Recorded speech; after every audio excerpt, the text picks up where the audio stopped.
오늘 함께 나누실 하나님의 말씀은 시편 28편 1절에서 2절 말씀입니다.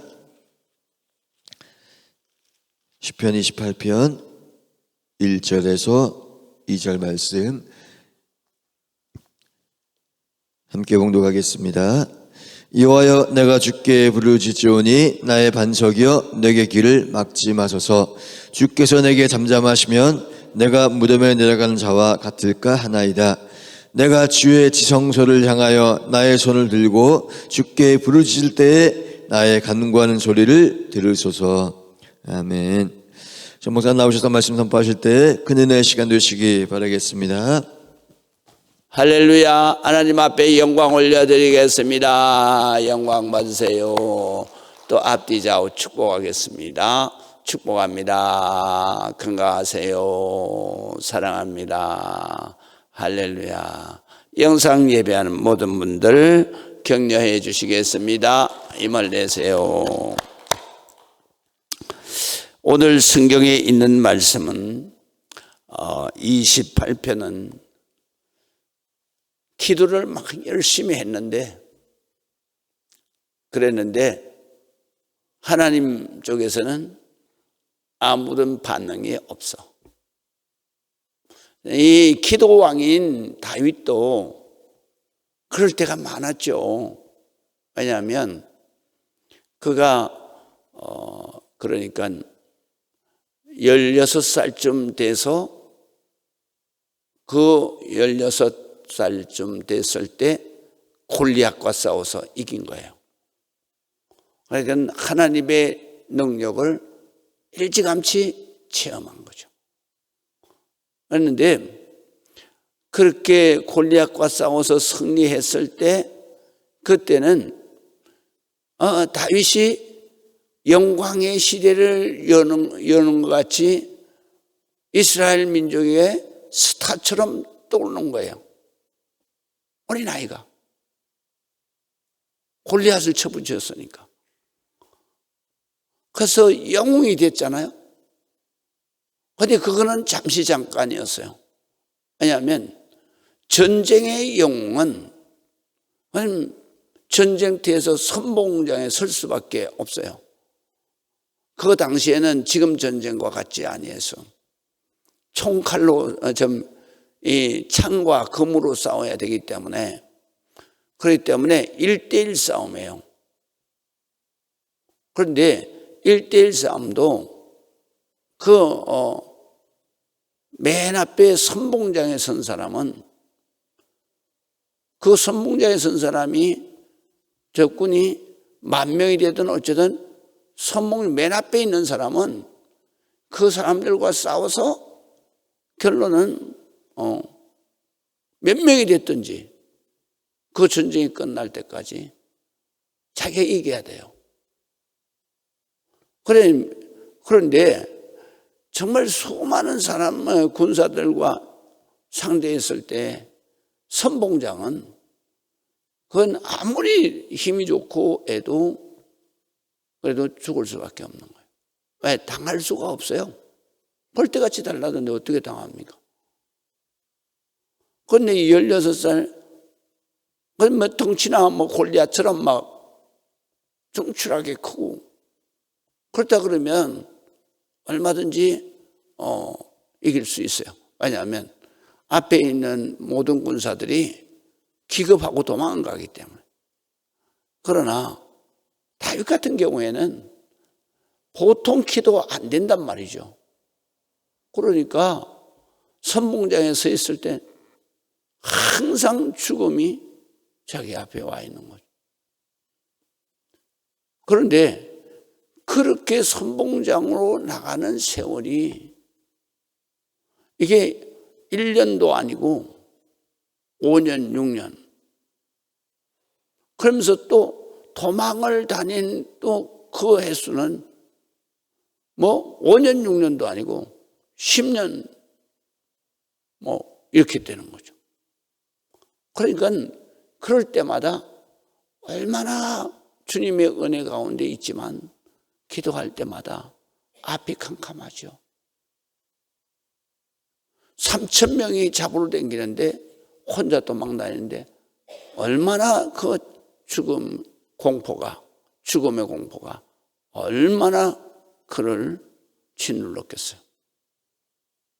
그럴 때 이제 다윗이 시편을 보면 그럴 때 막 애타게 부르는 기도를 바로 비탄의 기도다 그래요. 비탄의 기도. 그러니까 탄식하면서 기도하는 거예요. 왜 하나님 내 기도를 왜 외면을 하는가? 왜 내가 기도하는데 정말 하나님이 아무 반응이 없는가? 얼마나 답답하겠어요. 다윗만 그런 게 아니죠. 이 지금까지 쭉 내려오는 모든 믿음의 사람들이 다 이런 때를 맞는 거예요. 아니면 하나님의 역사는 우리가 기도한다고 반딱반딱 역사가 일어나는 게 아니거든요.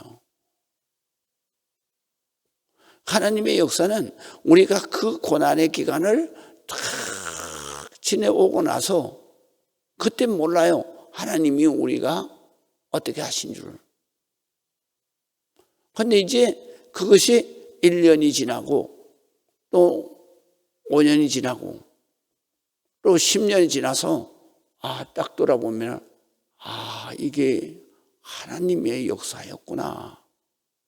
그걸 깨닫게 되는 거죠. 그런데 이 다윗의 비탄의 시는 정말로 내가 막 위급한 가운데서 기도했는데 하나님의 역사가 느껴지지 않는 거예요. 그럴 때 기도를 계속 하나님 앞에 조급한 기도를 하게 돼요. 그리고 그때 기도한 것이 바로 비탄의 기도. 그래서 어떻게 비탄의 기도를 했는지 우리가 한번 보시겠어요? 1절과 2절을 보면 여기에 보면 그런 가운데서도 참 다윗은 대단한 기도를 했다. 그래서 다윗의 믿음이 위대한 거예요. 자, 1절에서부터 우리가 한번 보시겠습니다. 여호와여 내가 주께 부르짖었다. 그러니까 신약에는 간구라고 표현이 돼요. 한문 용어인데 간자는 아주 애간장이 그러니까 내 창자가 끊어질 정도로 막 하나님 앞에 소리 부르는 것을 그 간구하는데 간자예요. 그래서 애간장이 끊어질 정도로 부르짖는 것을 바로 부르짖을 간이에요. 간. 그 다음에 구는 구할 구자거든요. 그러니까 그렇게 번역을 했는데 구약에서는 간구라고 표현을 안 하고 그대로 표현을 한 거예요. 부르짖습니다. 특별히 시편에는 간구를 부르짖는 단어로 우리에게 직역을 해준 거예요. 그래서 내가 주께 부르짖어오니 그냥 주야 하고 부르짖는 거예요. 그렇게 부르짖어오니 나의 반석이요. 그래요. 다윗이 주로 하나님을 표현할 때 다윗은 전쟁 마당에서 살았기 때문에 항상 다윗은 하나님을 어떻게 하나님 앞에 어떤 하나님을 그는 사모하느냐 하면 자기를 지키시는 하나님, 자기를 보호하시는 하나님, 자기를 살리시는 하나님. 그렇기 때문에 그런 자기를 지키시고 자기를 보호하시는 하나님이라고 하나님을 호칭하는 거예요. 그 호칭이 뭐냐 하면 오늘 성경에처럼 반석이시여. 다시 말하면 하나님은 바로 나를 향해서 달려오는 칼과 화살을 뭐는 막을 수 있어요? 돌틈에 있으면 막을 수 있는 거예요. 그래서 반석이라고 표현하는 거예요. 하나님은 그 화살이 막 비 오듯이 쏟아지고, 그리고 또 막 칼과 창이 막 난무할 때, 그때 오직 자기 힘으로는 당할 수가 없잖아요. 그래서 하나님이 항상 반석 위에 또 반석 아래 숨기시고 나를 살리신다. 그래서 하나님을 표현할 때는 반석 또는 방패시오 그래요. 방패는 뭐예요? 내 가슴을 칼과 화살에서 창과 모든 것에서 나를 보호하는 것이 바로 가슴에 있는 흉배와 그리고 자기가 손으로 들고 있는 방패예요. 그래서 이 방패 그러면 가슴에 붙이는 방패, 그걸 가슴 흉자를 써서 흉배라 그래요. 그래서 흉배. 우리가 로마 시대 때 영화를 보면 남자 전사들이 나갈 때 딱 속옷을 딱 입고 가슴에다가 이렇게 노수로 된 걸 번쩍번쩍 탁 붙이잖아요. 그게 바로 흉배예요. 가슴의 방패. 그래서 가슴의 방패, 손에 든 손방패. 그래서 하나님은 나를 지키시는 방패시다. 그리고 하나님이 나의 모든 것을 지키시는 하나님이다 그랬을 때는 하나님은 나의 요새시오 그래요. 그러니까 다윗은 전쟁터에서 항상 죽음 앞에서 살아가기 때문에 하나님은 나의 반석입니다. 하나님은 나를 지키시는 자십니다. 라는 고백을 하는 거죠. 그래서 나를 지키시는 나의 반석이요. 그렇게 부르시는 거예요. 내게 길을 막지 마시옵소서. 내가 지금 이렇게 애간장이 끊어지려고 부르짖는데 주님 길을 막지 마. 길을 막지 하시면 안 됩니다. 그러면서 만약에 잠잠하시면 내가 무덤으로 내려가는 자와 같을까 하나이다. 내가 죽는 사람 똑같다. 그래서 자기에게 언제 죽음이 닥쳐올지 모르는 그런 두려움에 있고 위기 가운데 있습니다. 죽는 자가 하나님 앞에 부르짖을 때 편안하게 죽을 수가 있겠습니까? 하나님 살려주세요. 그리고 그런 안타까운 지경에 있습니다. 그러니까 하나님 내 기도 제발 들어주세요. 이 기도거든요. 그리고 또 내가 주의 지성소를 향하여 그랬어요. 지성소는 뭐가 있어요? 하나님의 법궤가 있어요. 하나님의 법궤는 바로 하나님의 법궤 뚜껑을 그거를 뭐라고 말하냐면 우리의 속죄소라 그래요. 우리가 죄를 씻을 때 바로 속죄소의 피 흘림을 통해서 우리 죄를 씻는 거예요. 이 전체를 뭐라고 그러냐면 시온자라 그래요. 하나님이 앉아 계시는 곳이다. 그런 말이죠. 그래서 오늘 보면 지성소를 향하여 하나님이 계신 곳을 향하여 내가 손을 들고 주께 부르짖을 때에 나의 간구하는 소리를 들으소서. 여기에는 특별히 부르짖는다는 말도 또 간구한다는 말도 똑같아요. 이것이 왜 두 번 나올까요? 애절하게 부르짖는다는 거예요. 이 부르짖음을 강력하게 말하는 거예요. 그래서 같은 단어를 두 번을 쓰는 거예요. 그렇기 때문에 우리가 성경을 읽을 때 같은 단어를 두 번을 쓰게 되면 이거는 강조하는 거로구나. 우리가 이게 공부할 때도 뭐를 깨달아야 되냐면 자 보세요. 부정동사를 두 번을 쓰면 이게 뭐예요? 참, 부정동사를 두 번을 쓰면 그러면 그건 적극동사가 되는 것처럼 바로 내가 부르짖고 나의 부르짖음을 들으소서 하는 거거든요. 이게 지금 강구라고 이렇게 해놨지만 원어의 뜻은 똑같은 거예요.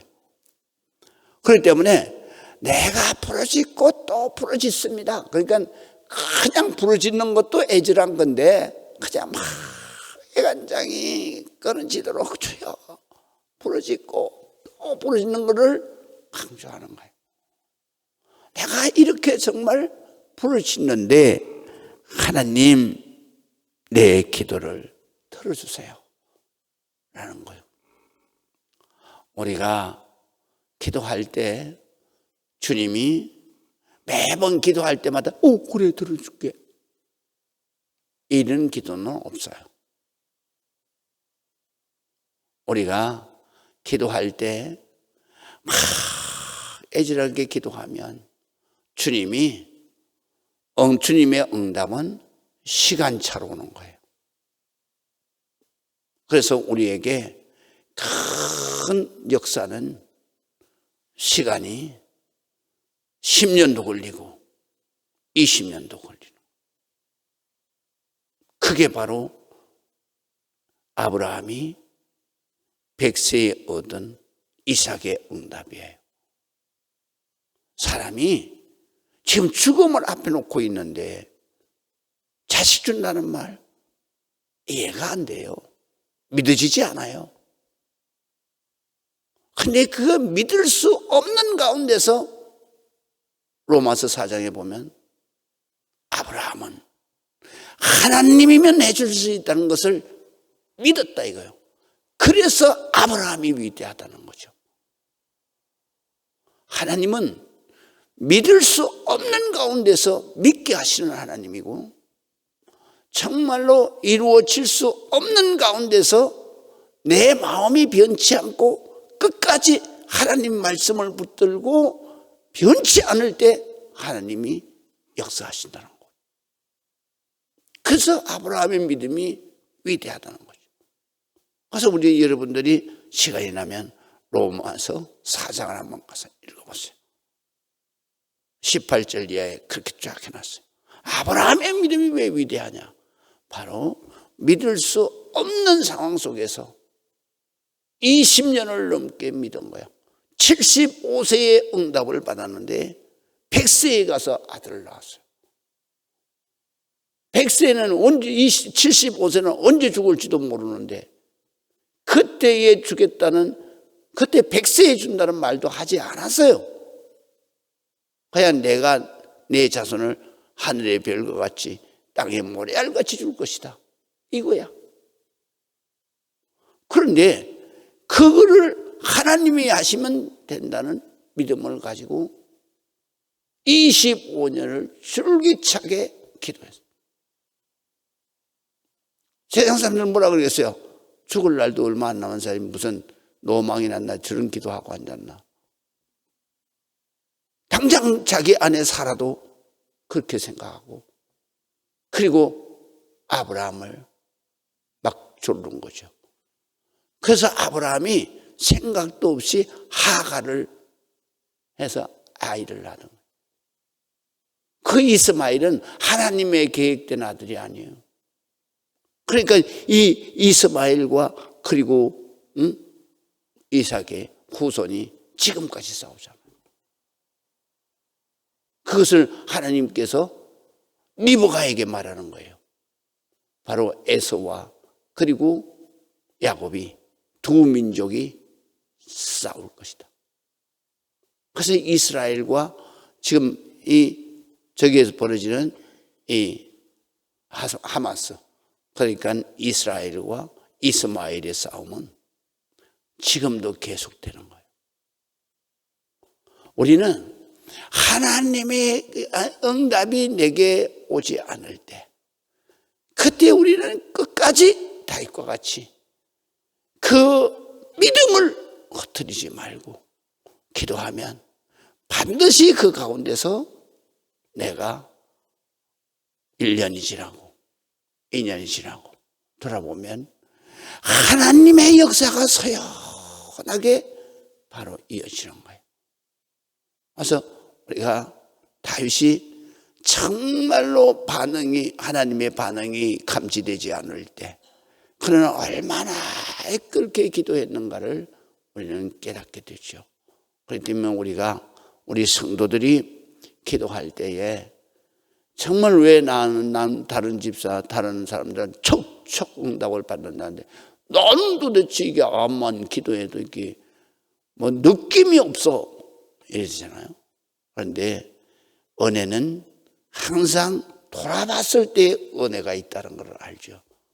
현재는 못 느끼는 거예요. 기도하시겠습니다. 아버지 하나님의 은혜를 감사합니다. 하나님 영광 받으시고 하나님 크시는 종을 낳게 주옵소서.